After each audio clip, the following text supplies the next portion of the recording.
अखिलेश जी ने बहुत हंसते हंसते कहा है, इसको हंसते हंसते जवाब देना। ये सामने जितनी पार्टियां हैं उनका राष्ट्रीय अध्यक्ष उन 5 लोगों को ही चुनना है परिवार के। हमें माननीय अध्यक्ष जी करोड़ों सदस्यों में से 12-13 करोड़ सदस्य प्रक्रिया कर कर चुनना है तो देर लगती है। आपके यहाँ जरा भी देर नहीं लगेगी। मैं कह देता हूं अभी 25 साल तक आप अध्यक्ष हो जाओ, नहीं बदल सकता। नमस्कार, मैं लीजा अत्री, स्वागत है आपका समाचार वाणी में। अखिलेश यादव बोले इतनी बड़ी भाजपा और एक अध्यक्ष नहीं चुन पा रही। वहीं अमित शाह ने कहा कि मैं कह देता हूं आप 25 साल तक अपनी पार्टी के अध्यक्ष हो जाओ।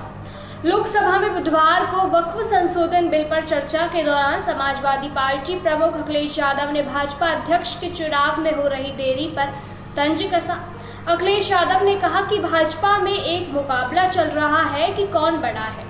जो पार्टी यह कहती है कि वह दुनिया की सबसे बड़ी पार्टी है, वह यह तय नहीं कर पा रही कि पार्टी का राष्ट्रीय अध्यक्ष कौन होगा। इस पर गृह मंत्री अमित शाह अपनी सीट से उठे और हंसते हुए कहा कि सामने जितनी पार्टियां हैं उनका राष्ट्रीय अध्यक्ष सिर्फ 5 लोगों को चुनना पड़ता है। हमारे यहाँ करोड़ों लोग हैं, समय तो लगेगा ही।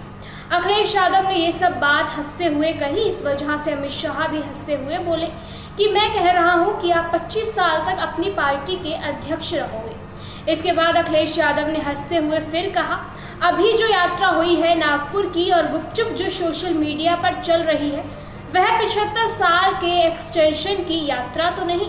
प्रधानमंत्री मोदी 30 मार्च को राष्ट्रीय स्वयंसेवक संघ के कार्यक्रम में शामिल होने नागपुर गए थे। अखिलेश यादव का इशारा इसी दौरे को लेकर था। आगे अखिलेश यादव कभी अपनी बात रखते हैं तो कभी महाकुंभ को, कभी नोटबंदी को लेकर बोलने लगे। इसके बाद महंगाई, गंगा सफाई और किसानों की समस्या बताने लगे।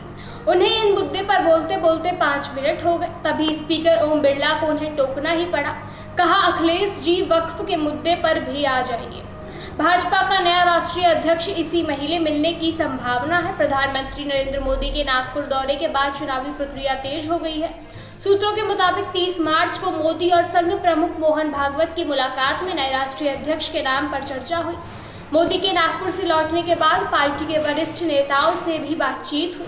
प्रधानमंत्री ने वर्तमान अध्यक्ष जेपी नड्डा, अमित शाह, राजनाथ सिंह और संगठन महामंत्री BL संतोष से राज्यों के संगठनात्मक चुनाव पर चर्चा की। ऐसी ही और अपडेट्स जानने के लिए जुड़े रहिए हमारे साथ।